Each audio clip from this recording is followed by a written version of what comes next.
सिर्फ 2 महीने की मेहनत में ही ब्रांड डील्स आना, वो भी अपना बिना फेस दिखाए।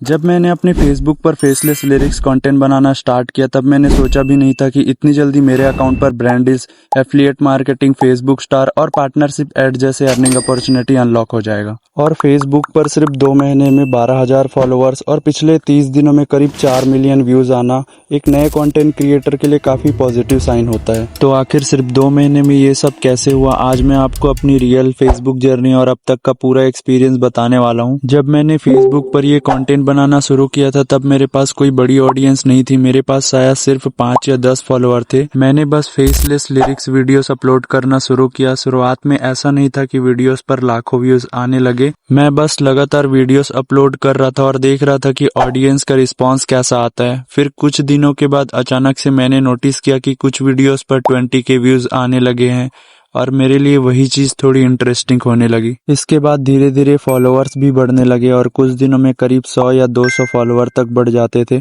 फिर मेरे वीडियोस पर 20K की जगह 50 to 60K आने लगे और हॉनेस्टली उस समय मुझे अंदाजा नहीं था कि आगे क्या होने वाला है। मैं बस कंटेंट अपलोड कर रहा था और धीरे धीरे नंबर्स बढ़ते जा रहे थे। फिर अचानक कुछ वीडियोस में बहुत बड़ा जंप लिया और कुछ वीडियोस में लाखों व्यूज आने लगे और कुछ वीडियोस मिलियंस तक पहुंच गए। इसके बाद मैंने अपने प्रोफेशनल डैशबोर्ड में मोनेटाइजेशन से रिलेटेड ऑप्शन चेक किए। वहां मुझे मोनेटाइजेशन का ऑप्शन दिखाई दिया, जिसमें मैंने रिक्वेस्ट किया और मुझे 3 लाख व्यूज का टारगेट मिला। मेरे लिए ये काफी इंटरेस्टिंग था क्योंकि टारगेट 3 लाख व्यूज का था, बट मैंने यह टारगेट सिर्फ 5 दिन में अचीव किया। यहाँ पर मैं एक चीज क्लियर करना चाहूंगा, जरूरी नहीं कि सभी क्रिएटर सिर्फ 5 दिन में ही टारगेट अचीव कर पाए, लेकिन अगर आप कंटेंट में क्वालिटी अच्छी देते हैं, परफॉर्मेंस अच्छी देते हैं, तो हो सकता है कि आपका जो टारगेट है वो काफी जल्दी आप अचीव कर सके। इसके बाद करीब 1 महीने के अंदर फेसबुक स्टार का ऑप्शन भी एक्टिवेट हो गया। अब अगर आपको स्टार के बारे में नहीं पता तो सिंपल लैंग्वेज में मैं आपको बता दूं, अगर ऑडियंस आपके कंटेंट को पसंद करती है तो एलिजिबल क्रिएटर्स को व्यूअर्स की तरफ से स्टार मिल सकता है और ये स्टार क्रिएटर के लिए अर्निंग में कन्वर्ट हो सकता है। इसके कुछ ही दिनों बाद मेरे अकाउंट पर एफिलिएट मार्केटिंग का भी ऑप्शन एक्टिवेट हो गया। मतलब अब सिर्फ व्यूज या ऑडियंस ग्रोथ ही नहीं, बल्कि प्रोडक्ट सर्विसेज के साथ एफिलिएट मार्केटिंग का एक और रास्ता भी सामने आ गया। और यही से मुझे समझ आया कि फेसबुक पर क्रिएटर के लिए अर्निंग सिर्फ एक ही सोर्स नहीं होती है। अगर आपका कंटेंट ग्रोथ करता है और आपका अकाउंट एलिजिबल होता है तो अलग अलग अपॉर्चुनिटीज सामने आती है। इसके बाद मेरे लिए पार्टनरशिप एड्स का ऑप्शन भी एक्टिवेट हुआ। ये भी ब्रांड्स और क्रिएटर के बीच कोलैबोरेशन से जुड़ा एक इम्पोर्टेंट फीचर है। यानी अब धीरे धीरे मेरे अकाउंट पर एक के बाद एक अलग अलग मोनेटाइजेशन के ब्रांड रिलेटेड अपॉर्चुनिटीज दिखाई देने लगी। और फिर आया मेरे लिए सबसे इंटरेस्टिंग पार्ट। जब मेरे करीब 10,000 फॉलोअर्स कंप्लीट होने वाले थे, तब मेरे अकाउंट पर ब्रांड डील्स का ऑप्शन एक्टिवेट हुआ। और सबसे इंटरेस्टिंग बात यह है, ब्रांड डील्स एक्टिवेट होने के ठीक अगले दिन ही मुझे पहला ब्रांड कोलैबोरेशन मिला और वो कोलैबोरेशन लगभग 5,000 रुपए का था। मैंने ऑनेस्टली सोचा नहीं था कि इतने कम समय में ब्रांड की तरफ से डायरेक्ट कोलैबोरेशन आ जाएगा, लेकिन कहानी यहाँ खत्म नहीं हुई है। इसके ठीक अगले दिन मुझे 4 से 5 और ब्रांड कोलैबोरेशन अपॉर्चुनिटीज मिली और तब मुझे समझ आया कि अगर आप लगातार कंटेंट बनाते हो, ऑडियंस बिल्ड करते हो, आपकी रीच अच्छी होती है, तो ब्रांड्स भी आपको नोटिस करते हैं। अब यहाँ एक बात मैं क्लियर करना चाहता हूँ, मैं ये नहीं कह रहा कि हर क्रिएटर को 5,000 का ब्रांड डील मिलेगा।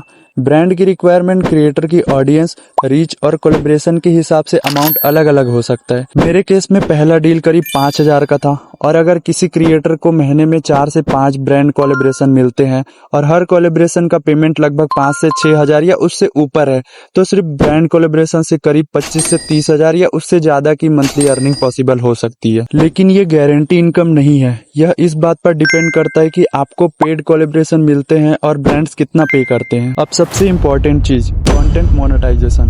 क्योंकि शायद आप सोच रहे होंगे कि इतने व्यूज आने के बाद कंटेंट मोनेटाइजेशन से मुझे कितनी अर्निंग हुई, तो यहाँ मैं आपको बिल्कुल ऑनेस्टली बताना चाहता हूँ, अभी मेरे अकाउंट पर कंटेंट मोनेटाइजेशन एक्टिवेट नहीं हुआ है, ये अभी रिव्यू में है, इसलिए मैं कंटेंट मोनेटाइजेशन से कोई अर्निंग क्लेम नहीं कर पा रहा हूँ।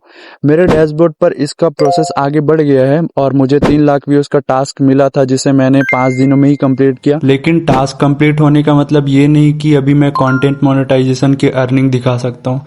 जब फेसबुक मेरे अकाउंट पर इसे ऑफिशियली एक्टिवेट करेगा, तब मुझे एक्चुअल एक्सपीरियंस मिलेगा कि मेरे कंटेंट पर मोनेटाइजेशन किस तरह वर्क करता है और अर्निंग कितनी होती है। और जब वो एक्टिवेट होगा तो उसका एक्सपीरियंस मैं आप लोगों के साथ ज़रूर शेयर करूंगा। मेरे लिए इस पूरी जर्नी में सबसे इंटरेस्टिंग चीज़ ये नहीं है कि कितने व्यूज़ आए, सबसे इंटरेस्टिंग चीज़ ये है कि मैंने शुरुआत सिर्फ 5 से 10 फॉलोअर से की थी।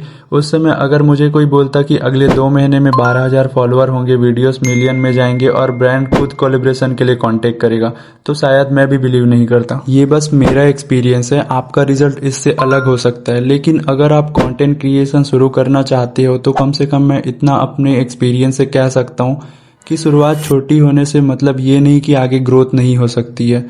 और अगर आप चाहते हो कि सिर्फ मैं अपनी जर्नी नहीं बल्कि पूरा प्रोसेस भी आपके साथ शेयर करूं, मतलब मैं ये लिरिक्स वीडियो कैसे बनाता हूं, किस तरह का कंटेंट चूज करता हूं, वीडियो एडिटिंग से लेके अपलोड करने तक क्या करता हूं, और फेसबुक पर ग्रोथ के लिए मैंने पर्सनली क्या क्या चीजें ट्राई की है, तो वो मैं आपको अगली वीडियो में डिटेल में बता सकता हूं। अगर आप चाहते हो कि मैं पूरा प्रोसेस आप लोगों के साथ शेयर करूं तो इस वीडियो के नीचे कमेंट करके प्रोसेस लिख देना। अगर मुझे अच्छे कमेंट्स आते हैं तो अगली वीडियो में मैं अपना पूरा प्रोसेस आपके साथ शेयर करूंगा, और तब हम सिर्फ एक्सपीरियंस की बात नहीं करेंगे, मैं आपको प्रैक्टिकली दिखाऊंगा कि कंटेंट कैसे बनाता। तो कमेंट में बताना प्रोसेस चाहिए या नहीं। मिलते हैं अगली वीडियो में, तब तक के लिए बाय।